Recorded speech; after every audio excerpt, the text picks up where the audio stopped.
우리 다 같이 빌립보서 4장에 있는 말씀을 몇 절 읽으면서 오늘 말씀을 같이 상고해 보도록 하겠습니다. 빌립보서 4장 먼저 6절, 7절을 읽겠습니다. 빌립보서 4장 6절과 7절 다음과 같은 말씀이 있습니다. 아무것도 염려하지 말고 오직 모든 일에 기도와 간구로 너희 구할 것을 감사함으로 하나님께 아뢰라. 내 뜻대로 어떤 일이 이루어지지 않을지 모를지라도 감사함으로 주 앞에 기도하라, 그 말입니다. 또 아무리 우리 앞에 일들이 불안하게 보이고 염려스럽게 보이지만은 모든 일에 기도하면서 하나님께 감사하란 말입니다.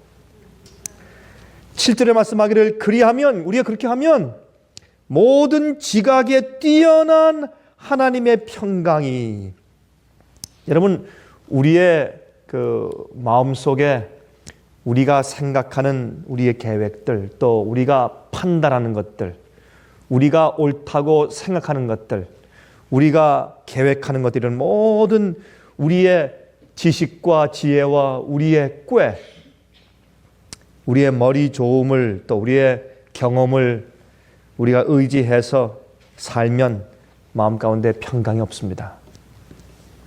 그러나 내가 내 할 최선을 다하고 모든 것을 주님의 섭리에 맡겼다라고 하면 그 속에 평강이 있습니다. 그래서 그리하면 모든 지각에 뛰어난 하나님의 평강이 우리 마음 가운데 아무리 좋은 계획과 아무리 머리 좋은 그런 논리를 가지고 있다고 할지라도, 그러나 그것보다 더 뛰어난 하나님의 평강이 그리스도 예수 안에서 너희 마음과 생각을 지키실 것이라 그랬습니다. 8절에 종말로, 그러므로 말살당해서 종말로 형제들아 무엇에든지 참되며 무엇에든지 경건하며 무엇에든지 오르며 무엇에든지 정결하며 무엇에든지 사랑할 만하며 무엇에든지 칭찬할 만하며 무슨 덕이 있든지 무슨 기림이 있든지 이것들을 생각하라. 너희는 내게 배우고 받고 듣고 본 바를 행하라. 그리하면 평강의 하나님이 너희와 함께 계시리라. 이렇게 하면 더 성공할 것이다. 저렇게 하면 사람들이 나를 더 많이 좋아할 것이다. 인기가 더 있을 것이다. 내게 더 좋은 일이 생길 것이다. 더 행운이 있을 것이다. 더 좋은 승진이 있을 것이다. 더 좋은 축복이 있을 것이다. 그건 말고 너희가 무엇에 참여하며 무엇을 하든지 아무리 머리가 좋고 아무리 좋은 계획을 가지고 아무리 좋은 어떤 경력을 가지고 일할지라도 반드시 이것을 먼저 마음 가운데 둬라. 무엇을 하든지 무엇이 옳고 그런 것을 먼저 마음 가운데 가지라. 무엇이든지 정결하며 무엇이든지 사랑할 만하며 무엇이든지 주 앞에 칭찬받을 만하며 무슨 덕이 있든지 이것을 먼저 생각하라.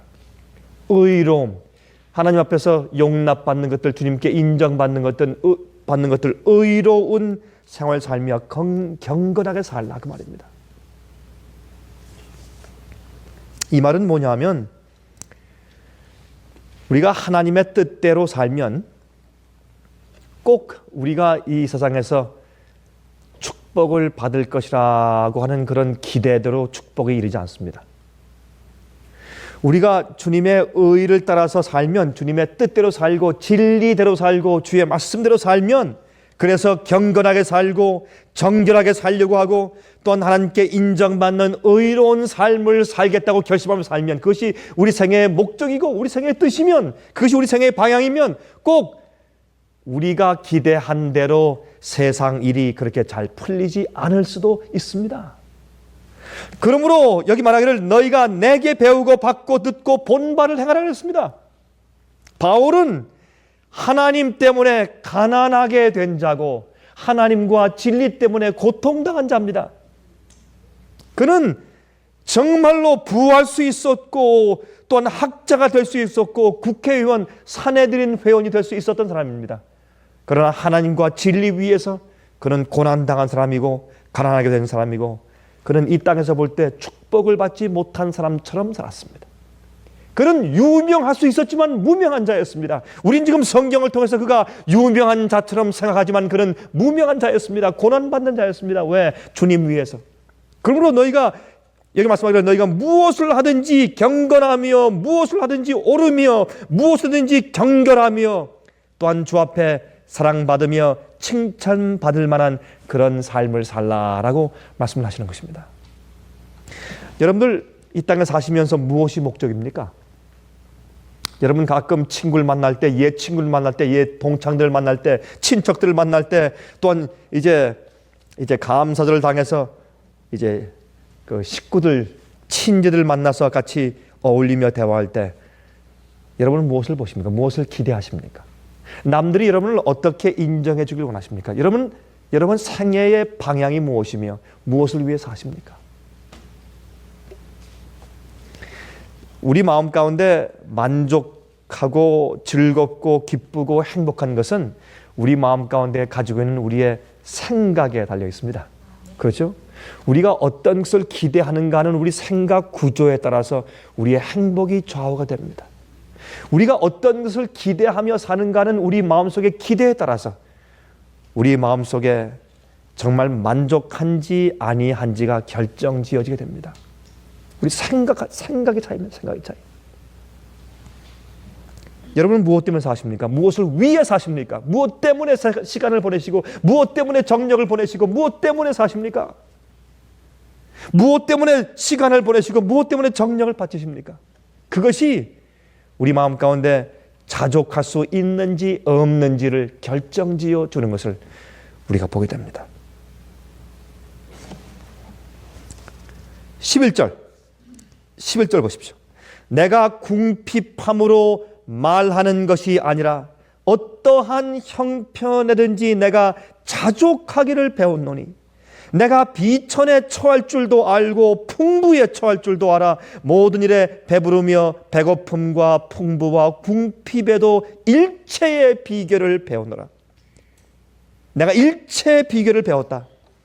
내게 능력 주시는 자 안에서 내가 모든 것을 할 수 있느니라 그랬습니다. 얼마나 감동적인 말씀인지 모릅니다. 여러분, 모세는 왕이 될 수 있는 자였습니다. 큰 부자가 될 수 있는 자였습니다. 이 세상에서 자기가 원하는 모든 부와 영광을 다 누릴 수 있는 그런 입장에 있었습니다. 그는 자기가 원하고 하고 싶은 모든 것을 다 할 수 있는 그런 기로점에 있었습니다. 그가 또 마음 가운데 세상의 향락을 원하면 다 누릴 수 있는 그런 높은 보좌에 앉을 수 있는 자였습니다. 세상의 입장에서 볼 때 최고의 대우를 받을 수 있는 그런 입장에 있었지만 그는 하나님을 위해서 노예가 되었고 주님 위해서 고통당하는 자가 되었습니다. 그러나 그는 마음 가운데 만족하고 자족하는 자였습니다. 영원토록 하나님 앞에서 영광받는 자가 되었습니다. 이 세상에 태어나서 60, 70, 80, 90 평생 동안 짧게 지나가며 살다가 짧게 안개처럼 왔다가 살다가 하나님께 영원히 인정받는 자처럼 사는 것보다 더 기쁘고 행복한 삶이 또 있을까요?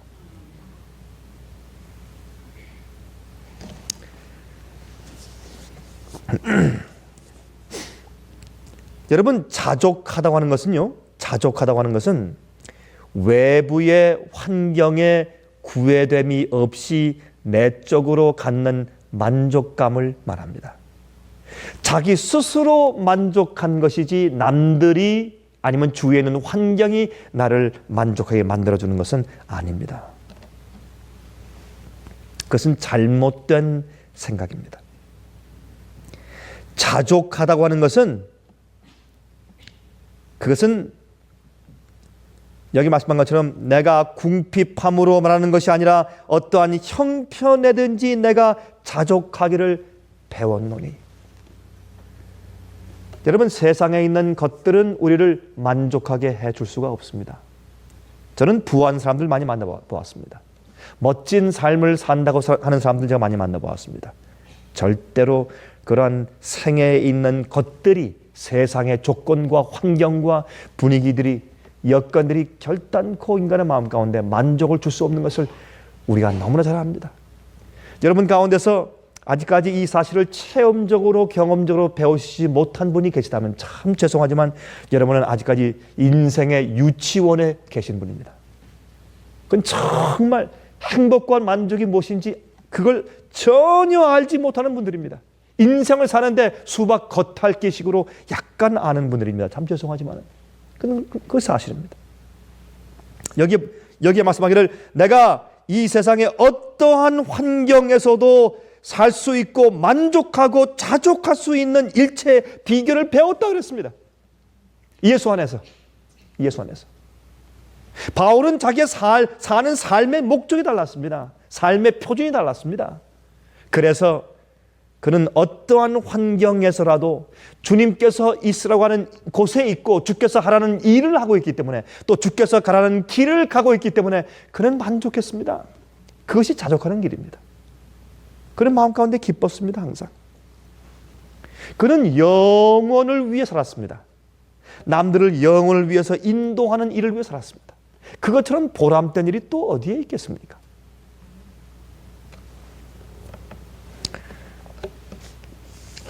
여러분, 제가 이번 주일에 예수는 없다라는 책을 쓴 저자를 제가 이번 주에 만났습니다. 제가 잠깐 동안 대화할 그런 기회가 있었습니다. 참 제가 대화 좀 하고 나서 돌아서면서 제 마음 가운데 또 답답한 기분을 제가 느꼈습니다. 어쩌면 이렇게 답답할 수가 있겠는가?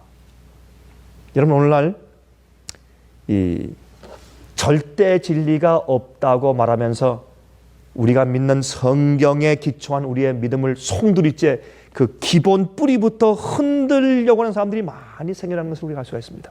여러분 기억하시기 바랍니다. 초대교회가 지난 다음에 교부시대가 시작되었습니다. 교부시대. 근데 교부시대가 시작되었을 때 이 아프리카의 북단에 있는 알렉산드리아 지방에서는 이 헬라 철학과 기독교를 이렇게 믹스해서 혼합시켜서 말하기 시작하는 이상한 그런 이 가르침들이 성행하게 되었습니다. 그때 이 교부 시대 가운데 우리가 알고 있는 기독교의 교부들은 거의 다 엉터리들입니다. 이 교부들은 성경에 있는 말씀을 있는 그대로 가르치는 사람들이 아니라 교회에 큰 혼란을 초래한 사람들이었습니다. 근데 그들 가운데서 이게 혼란을 초래할 때 특별히 혼란을 초래한 그 얘기가 옛날에 그 영지주의인데 그 영지주의가 알레고리즘입니다. 알레고리즘.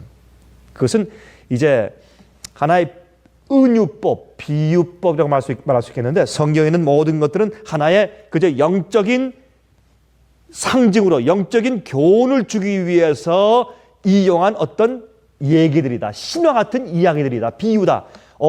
하나님께서 일주일 동안 세상을 창조하셨다. 그것은 하나의 비유고 얘기지 실제 그런 일은 없었다. 또 노아 방주 비유다. 처음 이렇게 한 것입니다. 오늘날 현대 알레고리즘의 이런 사상이 얼마나 팽배한지 모릅니다. 종교 철학을 배운 사람들은 철학자지 종교인들이 사실은 아닙니다. 제가 이 말씀을 왜 갑자기 오늘 제가 말씀드리는 이야기와 별 상관이 없는 듯한 얘기를 갑자기 말씀드리냐? 그 이유가 있습니다. 여러분들이 하나님을 따라가면서 주님의 뜻대로 살고 진리를 위해 살면서 주님의 뜻대로 하고 주의 계명을 지키고 주의 말씀대로 살면서 마음 가운데 진정한 만족이 없는 데는 거기 이유가 있습니다. 두 가지입니다. 주님께 온 마음과 뜻을 다 바쳐서 주님을 사랑하지 않기 때문에 그렇습니다. 내 마음 가운데 주님 말고 따르고 내가 추구하는 다른 욕심이 있어서 그렇습니다.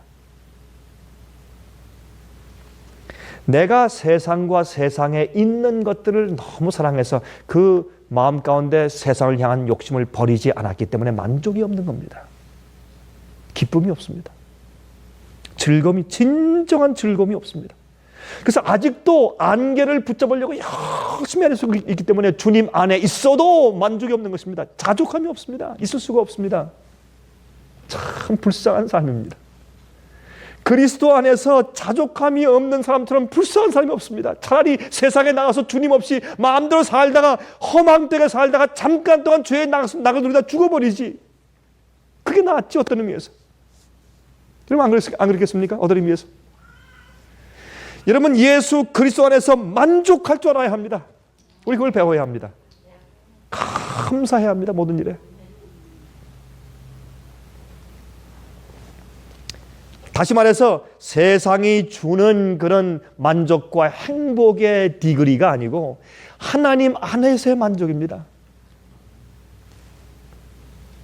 무슨 일을 하든지 주님께서 있으란 곳에 있기 때문에, 주님께서 하라는 것을 하기 때문에, 주님께서 살라고 하시는 그 생활 양상대로 내가 살기 때문에 자족한 것입니다. 만족한 것입니다. 그런데 이렇게 종교 철학자들이 말하는 것처럼 절대 진리를 흔들어 버리고 하나님께서 말씀하신 성경 진리, 성경 이 진리, 빛, 성경 교리 이 자체를 흔들어 버리면, 절대 진리가 없으면, 그러면 참 이상합니다. 하나님이 희미하고 절대 진리가 희미하면 자기 본위로 살게 되겠습니다. 자기 위주로 살게 되겠습니다. 진리를 자기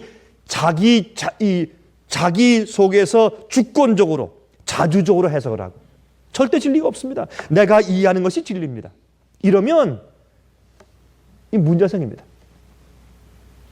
그러면 여러분, 어린 아이가 말이죠. 어린 아이가 어머니와 아버지 품에 있으면서 손만 이렇게 조금만 가도 엄마 손이 있고, 조금만 돌아서도 아빠 무릎이 있어야 합니다. 그래야 이 아이가 비비고 놀다가 또 와서 또 어리광 부리고 또 나가서 놀다가 또 뛰어올 수 있는 엄마 아빠의 품이 있어야 합니다. 그 주위에 조금만 돌면 엄마 아빠의 품이 있어야 합니다. 조금만 이렇게 금방 악몽을 꾸어서도 금방 깨어서 엄마하고 달려가면 엄마의 손길이 있어야 합니다. 그런 아이가 마음 가운데 자족함이 있습니다. 확실한 진리가 우리 마음 가운데 있지 않으면 자족함이 없습니다. 항상 돌아서면 나를 향해서 항상 쳐다보시는 예수께서 계시지 않으면 행복함이 없습니다. 자족함이 없습니다. 내가 진리에 대해서, 계명에 대해서, 성령 말씀에 대해서, 성경 참된 진리의 교리에 대해서 확신이 없으면 자족함이 있을 수가 없습니다. 그 불안함 가운데서 항상 불평과 불만이 있습니다. 항상 무엇을 찾으려고 애쓰다가 그만 일생 허송세월 다하는 것입니다. 여러분, 하나님께서는 말이죠, 우리에게 예언을 주시고 성경 말씀을 주셨습니다. 그 이유가 있습니다. 우리는 잠깐 동안 태어나 살지만 이 지구의 역사는 깁니다.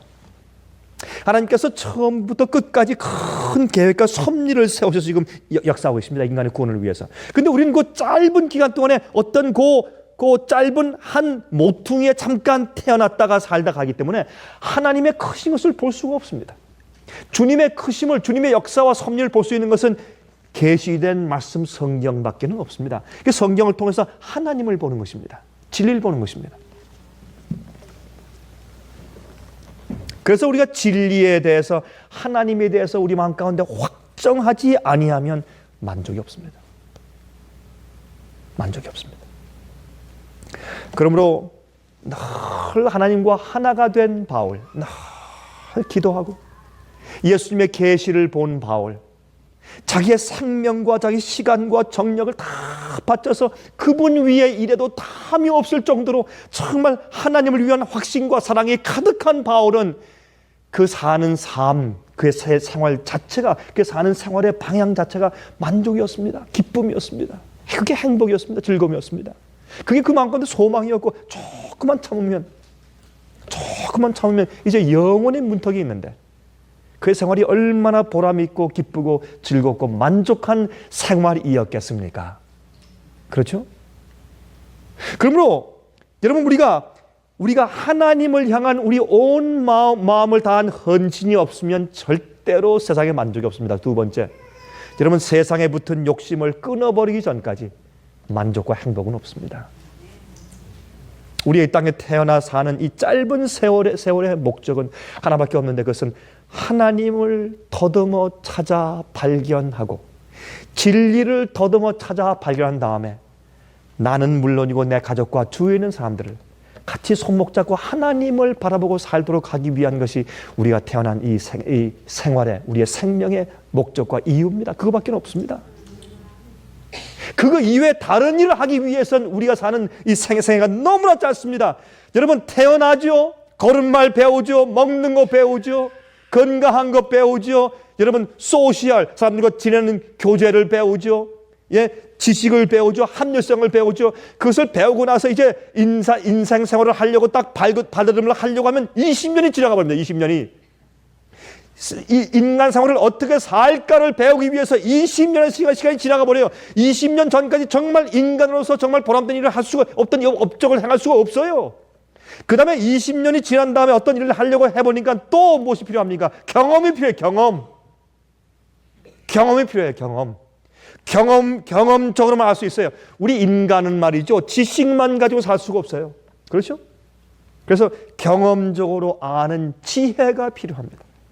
지식을 얻고 살려고 시작해보니까 지혜가 필요해요. 또 지혜를 얻기 위해서 또 20년이 지나가요. 40세가 되어서 지혜를 가지고 어떤 일을 하다 보면 그때 이제 어떤 생각이 들어갑니까? 참 인생은 허무하구나. 그 다음부터 하나님을 향한 참된 지식을 드디어 배우기 시작합니다. 그렇죠? 이런 식으로 하다 보면 나중에 정말 하나님을 위해서 일할 수 있는 기간이 너무 짧고 진리를 위해 살 수 있는 시간이 너무 짧아요. 그러므로 우리가 이렇게 오랫동안 60, 70, 80 동안 평생 동안 산다고 하지만 그 가운데서 정말 우리가 보람 있게 시간을 보낼 시간은 너무나 작은 것을 우리가 깨닫게 됩니다. 그래서 하나님께서 우리를 태어나게 하신 것은 골고루 모든 사람이 어떻게 해요? 진리를 더듬어서 하나님 발견해서 영원히 살 수 있는 기회를 우리에게 부여하시기 위해서 여러분과 저를 이 땅에 태어나게 하신 것입니다. 그게 가장 중요한 목적입니다. 고린도후서 3장 5절 보십시다. 고린도후서 3장 5절. 고린도후서 3장 5절에 이런 말씀이 있습니다. 우리가 무슨 일이든지 우리에게서 난 것 같이 생각하여 스스로 만족할 것이 아니니 우리의 만족은 오직 어디에서 납니까? 하나님께로서 났느니라. 우리가 무슨 일을 하든지 무슨 생각을 하든지 스스로 만족할 것이 아닙니다. 우리의 만족은 오직 하나님께로서만 옵니다.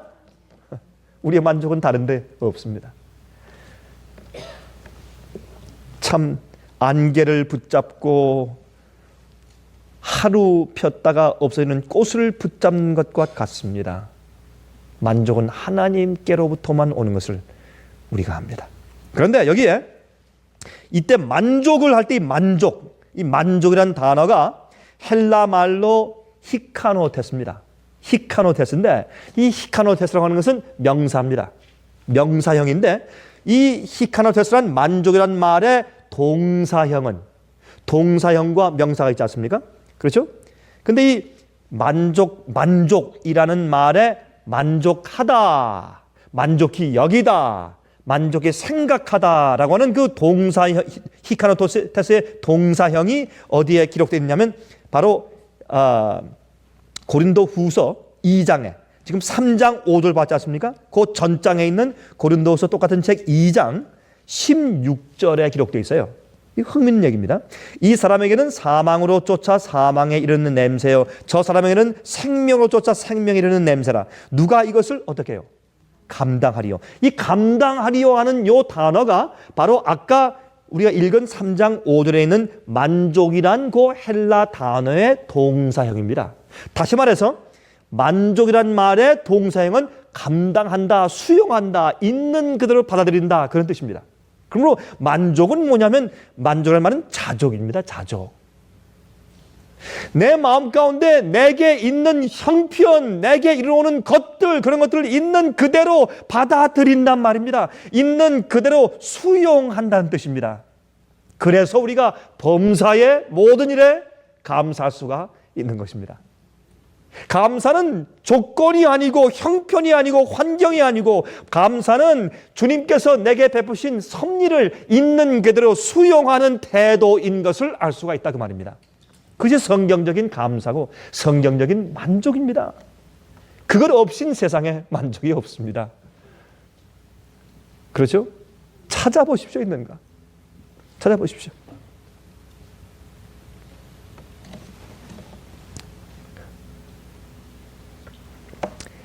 여러분, 인간의 눈에 보이는 축복이 저주일 수 있고 저주가 축복일 수 있습니다.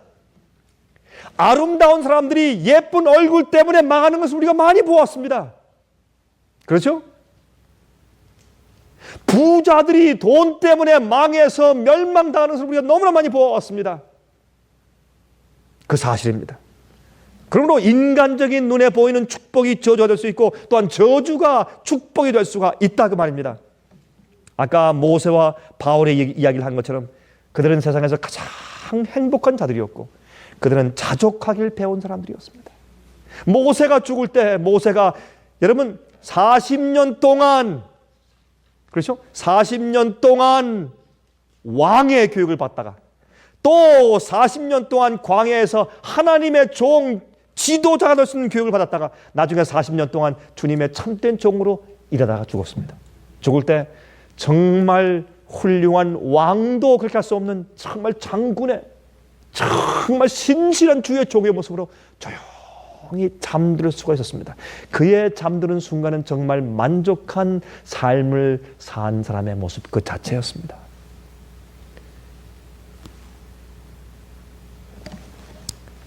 여러분,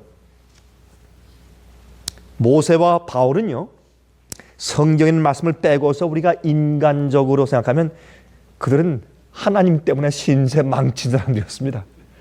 안 그렇습니까? 우리 있는 그대로 말해봅시다. 하나님과 진리 때문에 그들은 신세 완전히 망친 사람들이었어요. 그런 그 고생이 세상에 어디 있어요? 신세 망쳐도 여분수지. 그럼 우리가 이 세상이 주는 눈금을 통해서 보지 마십시다. 압살롬. 여러분, 압살롬은요, 여러분, 이 사무엘하를 보시면 압살롬은 너무나 아름다워서 이 정수리부터 발끝까지 흠이 엄절하. 남자가 아니, 그건 여자가 아니고 남자인데 너무나 아름다워서 흠이 엄절하. 뭐 정수리부터 발끝까지 흠이 없었어요. 아마 발톱까지 아름다웠던 모양이에요. 압살롬은. 특별히 압살롬의 그 모습에서 가장 아름다웠던 것은 뭐냐면 이 머릿결. 참 그 까만 머리에 기름이 쭉 흐르는 것처럼 정말 아름다웠던 모양이에요. 그래서 압살롬이 말이죠. 머리가 길었어요. 머리가 길어가지고 이렇게 어깨 넘어오게 옛날도 장발이었던 모양입니다. 장발을 해가지고 말이죠. 그 긴 머리에 참 머리 감고 잘 빗고 기름을 잘 바르고 그리고 말을 타고 가면 말이죠. 말 타고 갈 때 그 머리가 말이죠. 철렁철렁하면 정말 멋있었던 모양입니다. 그래서 사람들이 참 흠모할 정도로 정말 흠이 없는 그런 사람이었어요. 남자가 얼마나 멋있었는지 여러분 아세요? 그런데 그 멋있는 그 머리로 철렁거리면서 말 타고 가다가 그 머리가 상수리나무에 걸려 죽었어요. 여러분 안 그렇습니까? 이게 사람들이 가지고 있는 아름다움이에요. 우리는 인간의 눈에 보이는 축복을 하나님 안에서 저주가 될 수 있는 것으로 보아야 합니다. 인간이 보는데 저주가 주님 안에선 축복이 될 수 있는 것으로 보아야 합니다. 이러한 눈이 생길 때 우리는 자족할 수가 있습니다.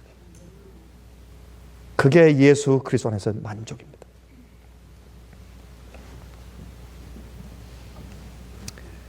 죄의 결과는 고난입니다. 슬픔입니다. 고통입니다.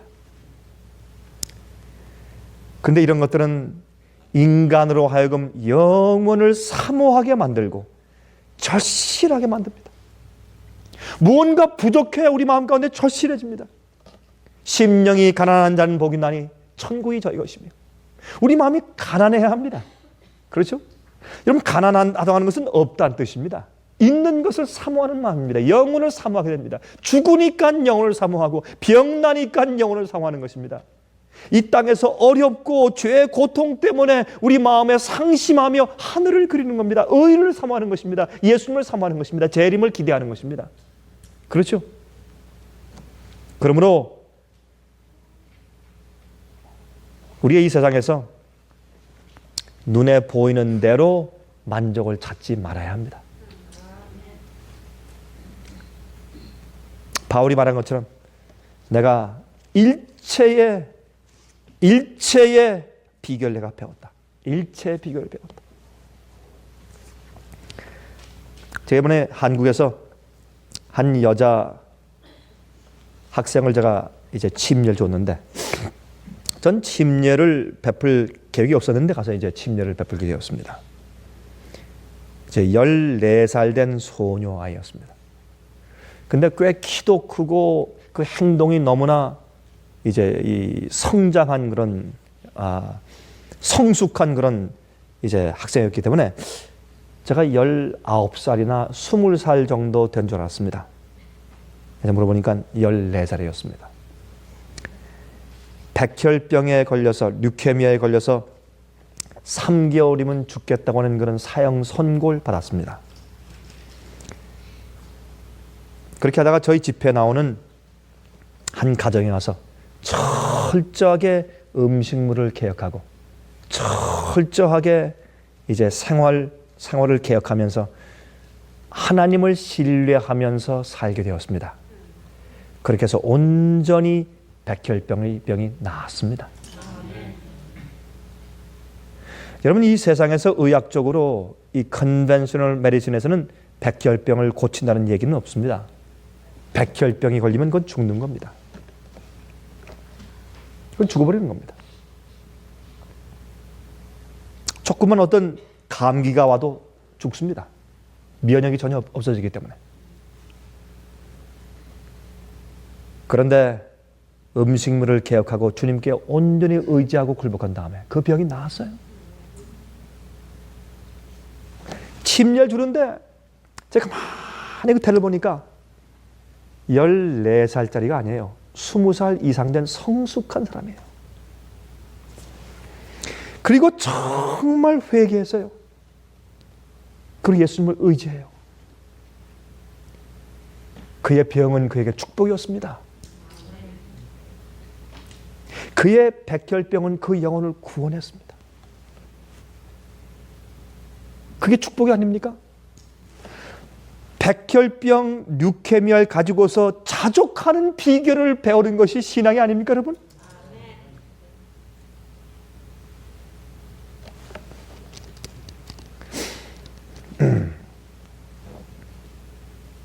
죄의 결과 때문에 영혼을 사모하게 돼요. 여러분, 제가 여러분들의 고난을 제가 다 이해할 수 없습니다. 제게도 고난이 있고 여러분에게도 고난이 있습니다. 여러분들이 가지고 있는 고난의 종류가 제가 가지고 있는 고난의 종류가 또 다를지 모릅니다. 그러나 모든 고난의 내용과 고난의 시작과 이유는 똑같습니다. 죄의 고통입니다. 그렇죠? 죄의 고통입니다. 나의 죄의 고통이든지 아니면 상대방의 죄의 고통이든지 죄의 고통을 공유하는 것이 이 지구에 같이 살고 있는 인류입니다. 우리는 한 가족입니다. 한 사람이 잘못되어서 강도를 시작하면 그 동네에는 모든 주민이 전부 다 벌벌 떨고 그 위협과 두려움 가운데 떠는 것입니다. 한 사람의 죄의 고통 때문에 다른 사람들이 그 죄의 고통을 공유하는 것입니다. 그것이 인간의 생활입니다. 이 세상의 삶입니다. 그런데 마귀에게 잡혀서 죄의 노예돼서 사는 사람들이 거의 대부분이기 때문에 우리는 이 땅에서 불안하게 죄의 고통 가운데 살 수밖에 없습니다. 여러분, 아무리 깨끗한 음식을 먹고 깨끗한 물을 마신다고 해도 이 다소 우리가 이 잘못된 그런 이 폴루션, 잘못된 공해를 먹고 마시지 않을 수가 없습니다. 왜? 원자 핵이 올라가고, 그렇죠? 탄산가스가 올라가고, 나쁜 공해가 자꾸 올라가서 산성비가 내리고, 그렇죠?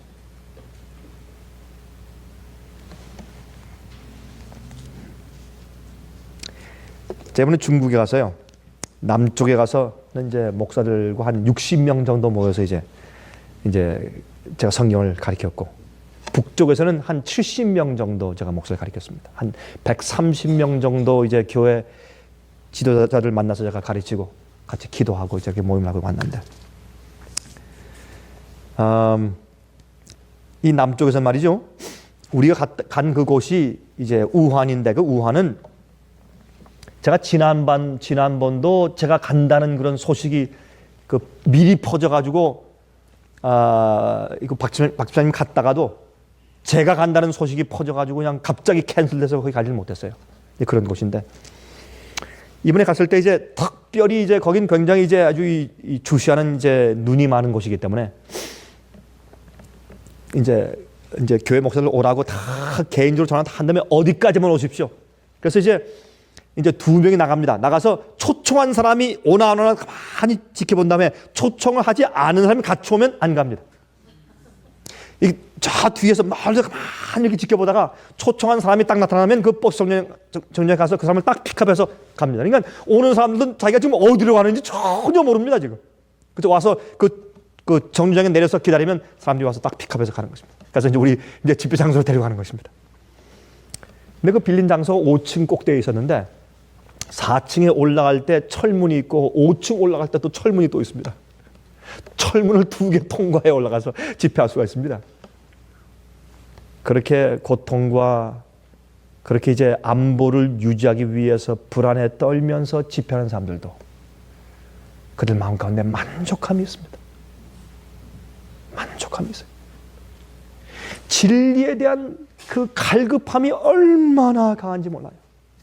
진리를 듣고 나서 진리를 알고 난 다음에 그들의 만족감과 눈물은 보지 않은 사람은 이해가 안 돼요. 그런데 이렇게 자유스럽게 사는 사람들은 그 그리스도인들 가운데서 만족감이 없습니다. 왜 그럴까요?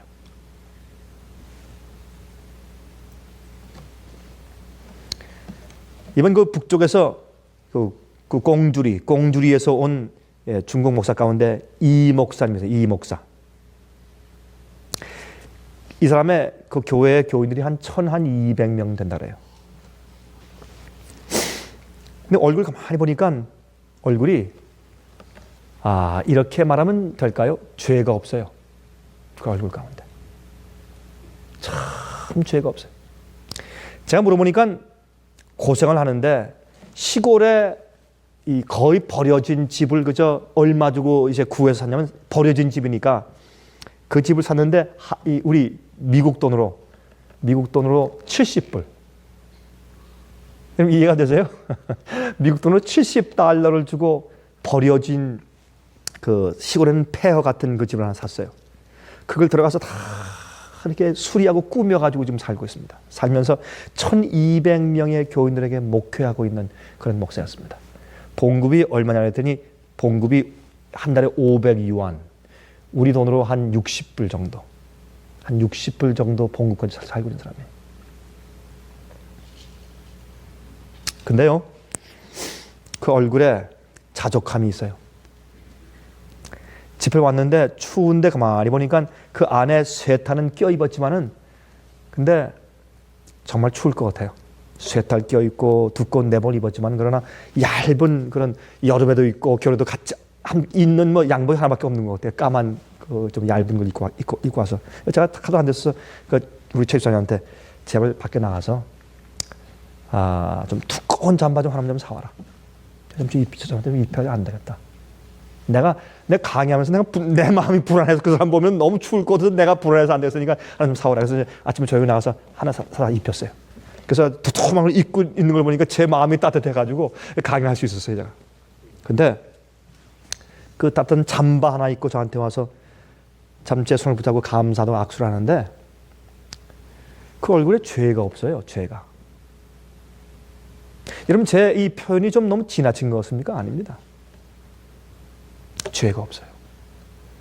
그렇게 경건해요. 깨끗해요, 얼굴이. 여러분, 우리 마음속에는 생각이요, 우리 이 피부로 다 삐어져 나와요. 다 나오게 돼 있어요. 우리의 불만과 우리의 의심과 의혹과 하나님께 대한 원망과 불평이 우리 얼굴에 다 나와요. 다.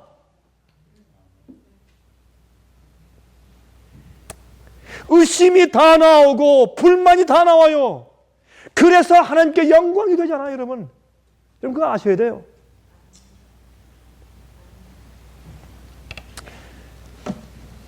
그래서요, 그렇게 없지만은 자족한 사람들 만나면 눈물이 나요, 눈물이. 마음속에서. 마음에 감동이 되고. 제가 물었어요, 그 사람한테. 당신 교인 된 지 얼마 되십니까? 10년 됐대, 10년. 그래서 지금 그분의 나이가 34살, 34살. 10년 됐대요. 아니, 죄송합니다. 37살. 37살. 37세니까 27세 때 교인 된 겁니다. 그래서 이제 최근에 이제 목사가 된 거예요. 그래서 물었습니다. 그러면 참 그럼 27년 동안 어떻게 살았습니까? 어떻게 교인 되었습니까? 이렇게 말했어요. 자기가 원래 젊을 때 참 자기가 포악했대요. 난폭하고. 이해가 안 되고 그 얼굴 보니까 그 사람이 과거에 그랬을 것이라고 상상이 안 돼요. 너무너무 이 얼굴이 경건해서 너무 순진하고 얼굴이. 근데 원래는 이 사람이 경찰이었었대요. 경찰이면서 부인이 먼저 교인 되었습니다. 그렇게 부인을 팼대요. 부인을 때렸대요. 부인을. 근데 때리다가 한 번은 술 먹고 와서 부인을 때리다가 한 번은 잘못 때려서 부인의 눈을 때렸습니다. 눈에 이제 문제가 생겼어요. 그래서 이 눈병 때문에 부인이 병원에 입원을 했답니다. 근데 이 부인이 그 눈병이 한쪽 눈이 아파서 이렇게 붕대를 하고 있어도 한쪽 눈을 가지고 이렇게 성경을 자나게 이렇게 성경을 읽는 거예요. 근데 의사는 그러면 안 된다. 자꾸 눈이 아프니까 좀 안정을 취하라고 아무리 얘기해도 이 부인이 난 말씀 없으면 못 살겠습니다. 자꾸 성경을 읽으니까 그 남편이 너무 안 됐어서 이제 이런 말로 이제 핀잔을 주다가 여보, 당신 하나님을 아무리 잘 믿어도 병나네? 고통을 받네? 아니, 하나님 믿는 거하고 안 믿는 거 무슨 차이가 있나? 이렇게 빈정거리고 놀리다가 그래도 미안하니까 이제 부인의 그 모습 보고 너무나 미안해서 그래, 그러면 내가 읽어줄게. 책 줘봐. 이렇게 해서 대신 이제 그 부인한테 성경을 읽어주게 되었습니다. 그러니까 그 부인이 물었습니다. 이 책 이렇게 큰 걸 이거 언제 다 읽어? 하면서 이제 여기서 뭘 읽어줄까? 하니까 부인이 하는 얘기가 욥기를 좀 읽어주세요. 그러더래요. 욥기. 아니, 하나님 믿는 사람 가운데서 고통과 어려움이 있나? 다 복만 받는다고 하는데 당신 하나님은 이상한 하나님이네? 이렇게 놀렸으니까 이 부인이 욥기를 좀 읽어달라고 부탁을 한 거예요. 이 사람이 욥기를 읽는데 1장, 2장을 읽을 때 마귀와 하나님 사이의 대화를 듣고 이 땅에 있는 욥의 얘기를 읽었어요. 깊은 감동을 받았어요. 전 욥기를 처음 성경을 대하면서 욥기를 읽다가 회개하는 사람 제가 처음 봤어요. 거기서 욥기를 읽다가 회개했대요. 그 다음에 그 부인의 가마 때문에 이 사람이 완전히 변하고 시어머니가 변하고 시아버지가 변하고 그 친척이 변하고 온갖 교육이 됐어요. 그런 다음에 이 사람이 주 앞에 헌신한 다음에 목사가 되었는데 그 지역에서 여러분 지금 이분이 있는 그쪽 지역엔 기독교인들 그리스도인이 중국 전토에서 기독교인 숫자가 잘 분포도로 가장 많은 곳이 그 지방이에요. 그 지방에서 가장 큰 감화를 끼치는 분이 이 사람이에요. 그 중에는 그 동네 그 지역에 있는 큰 지역에 있는 가장 교인들 숫자가 이 퍼센트로 가장 많고 교회가 많은 그 지역에서 문제가 있고 어떤 은혜가 있으면 이 젊은 목사한테 달려오는데 그 사람이 바로 이 장본인이에요.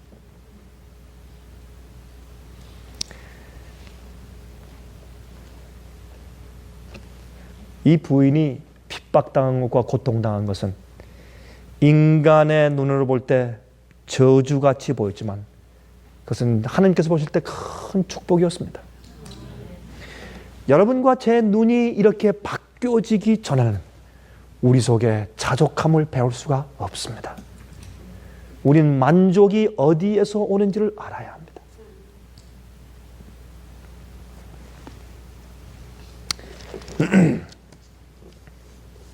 이번에 그 우한에서 이번 말고 지난번에 갔을 때도 거기 있는 여러분들이 와가지고 자꾸 울면서 저한테 이런 얘기를 해요. 목사님 위해서 기도해 주세요. 우리가 어떻게 하면 좋겠습니까? 저기 있는 다른 교회들이 우리를 자꾸 못 살게 굴어가지고 고소해가지고 교인들을 고소해가지고 어려움 받게 해가지고 우리가 몰래 모아서 교회 건축을 하기 위해서 21만 유안, 우리 미국 돈으로 약 한 2만 5천 불을 우리가 몰래 7년 동안 우리 모았습니다.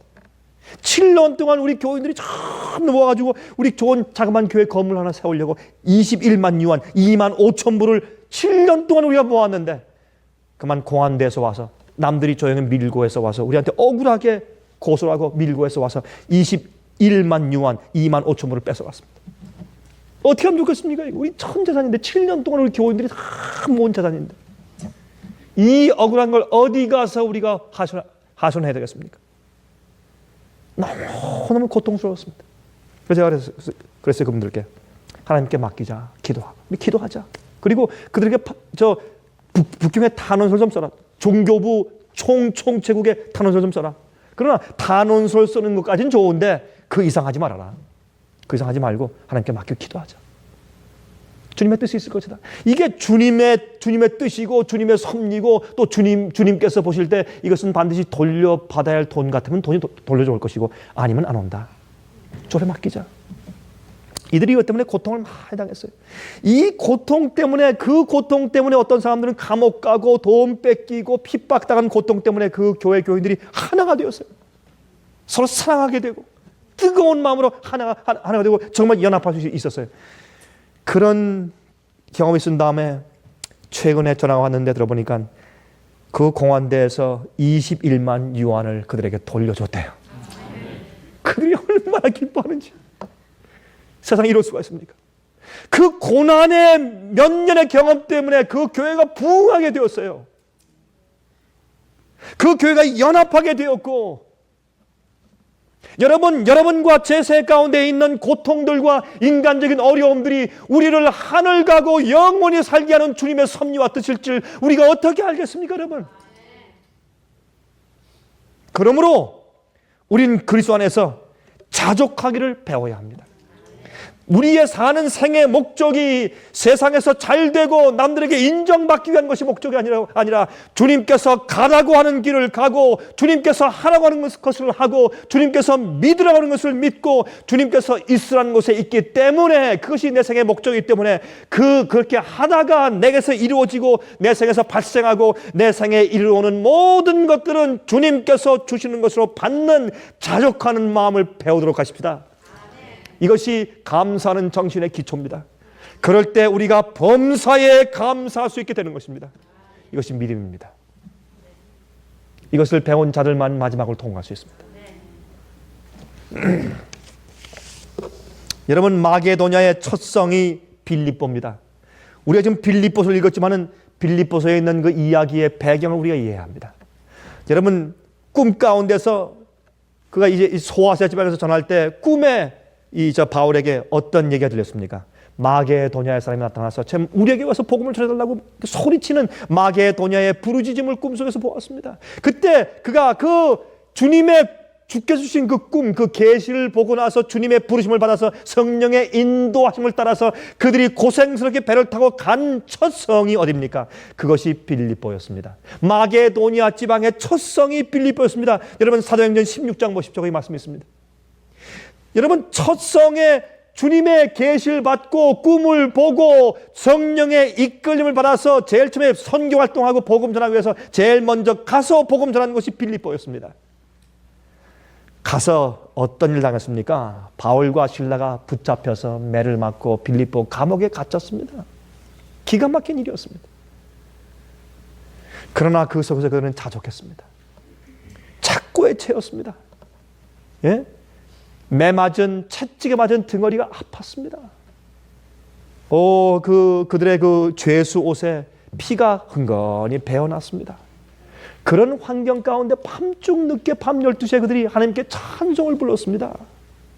그 속에서도 그들이 자족하길 배웠을 때 그때 지진이 났습니다. 땅이 흔들리면서 옥문이 열렸습니다. 그리고 간수가 구원받게 됩니다.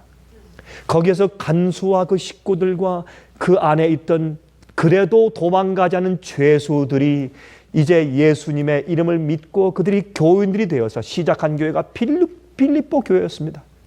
이 빌립보 교회는 바울에게 가장 큰 위로를 주는 교회였고, 바울이 필요할 때 돈을 가장 많이 잘 보내준 교회였고, 가장 바울과 함께 협력한 교회가 빌립보 교회였습니다. 왜요? 바울이 하나님 안에서 자족하길 배운 자이기 때문에 그렇습니다. 우리가 주의 일을 할 때에 뜻대로 살고 주의 말씀과 진리대로 따라 살려고 할 때 어려운 일들이 많이 생길 것입니다. 인간적인 기대가 어그러지는 일들이 많을 것입니다. 그러나 우리 마음 가운데 위로와 확증은 내가 주님께서 하라고 하는 일을 하고 있고 주님께서 살라고 하는 말씀, 그 삶 그대로 살고 있다는 그것이 우리 마음 가운데 확신을 줄 수 있어야 합니다. 그때 우리가 자족할 수 있습니다. 그렇게 할 때에 남들이 어떻게 보든지 내게 어떤 일이 생기든지 내 마음 가운데 만족이 있을 수 있는 것이, 그것은 주님께서 나를 인정하시기 때문에 그렇습니다.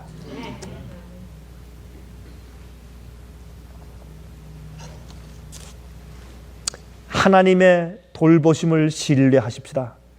하나님의 약속을 믿읍시다. 그리고 긍정적으로 우리 주의 형편들을 받아들이십시다. 주 앞에 기도한 다음에 주 앞에 맡기고 주님의 섭리를 이해하십시다. 그렇게 해서 자족하기를 배우는 길은 하나님을 신뢰하는 길입니다. 우린 소망으로 구원받습니다. 우리의 소망과 우리의 모든 기대는 사실은 영원한 하늘에 있지 않습니까? 앞으로 우리가 주님 따라가면서 어려운 일 많을 것입니다. 앞으로 어려움이 더 많을 것입니다. 오늘 정말 주님 안에서 만족한 그 비결을, 일체 비결을 우리가 배우기 때문에 미래 환란이 우리 마음을 흔드는 요소가 되지 않기를 간절히 바랍니다.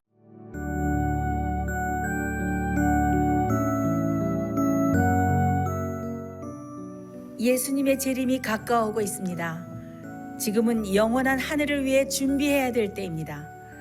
머지않아 우리의 재물은 아무 쓸모없는 것이 되고 말 것입니다. 하나님께 은혜를 받으셨다면 받으신 축복을 생애의 빛 복음 사업을 위해서 나누지 않으시렵니까? 헌신하시는 성도님들의 손길에 하나님께서 후히 갚아주실 것입니다. 후원해 주시는 모든 성도님들께 감사드립니다.